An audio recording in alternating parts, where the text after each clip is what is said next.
Good afternoon, everyone. My name is Brandon, and today I'm having some Nestlé coffee. So the company I chose is Nestlé, and I'll be presenting a brief business analysis of them using the SWOT framework to highlight the company's position, its challenges, and its strategic direction. Nestle is the largest food and beverage company in the world, producing everything from coffee to bottled water to baby formula to pet food, frozen meals, and nutrition products. In simple terms, Nestle is a fundamental and universal market need, accessible food, beverages, and nutrition solutions that reach consumers at every stage of life. Its global presence in over 180 countries allows it to serve diverse cultures, dietary preferences, and income levels, making it a cornerstone of the fast-moving consumer goods industry. Nestle faces strong competition in both domestically and internationally.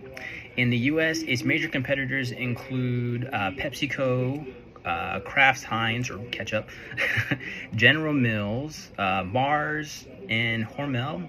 But globally, Nestle competes against Unilever, Danone. I apologize if my pronunciation isn't correct. Some of these names are pretty difficult, such as Mondelez and, of course, Coca-Cola. In specialty categories, competition becomes even more challenging because they also compete against Starbucks. So I'm drinking my Nestle coffee, but if you think coffee in America, most people think Starbucks, or Peet's Coffee, of course. But they also compete against Purina and Blue Buffalo and Hill Science and bottled water brands like Evian and Dasani. But despite this crowded landscape of beverage manufacturers, Nestle still maintains the world's top market share in many of its product categories. However, even a giant like Nestle faces strategic issues. One ongoing challenge is a shift in consumer expectations towards healthier and more sustainable and ethically sourced and environmentally friendly production. Nestle has faced scrutiny over sugar content, bottled water, extraction practices, and supply chain sustainability, mainly about environmental healthy safety.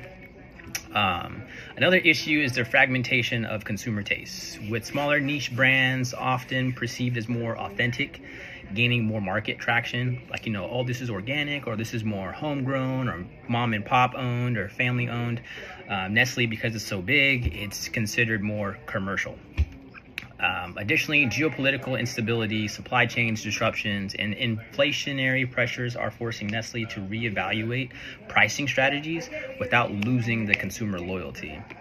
From a global strategic perspective, though, Nestle has been moving toward a more focused portfolio. It has invested slower performing businesses such as US candy brands and certain water labels, and instead of invested in health science, coffee, and pet care, which are among its largest growth engines as far as profit goes.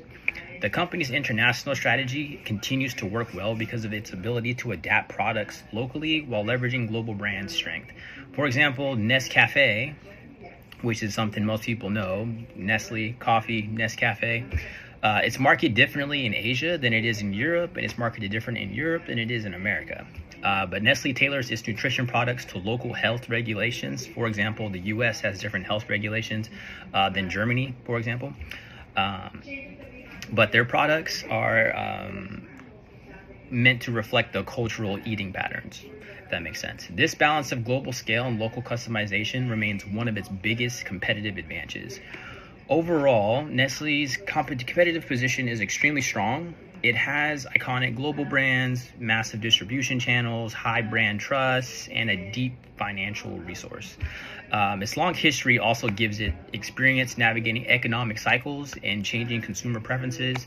That long history gives them more understanding and more flexibility as far as how to adapt to the different changes as they change, as far as the consumer preference.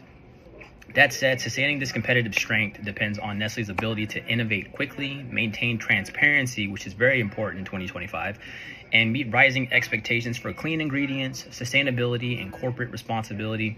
If Nestle continues investing in these areas, I think it's likely to maintain its leadership on the global market for many years to come.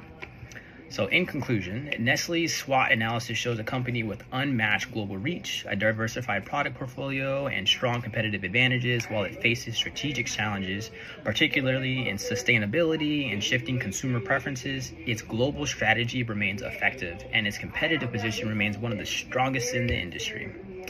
So again, my name is Brandon, and I'm going to finish my coffee.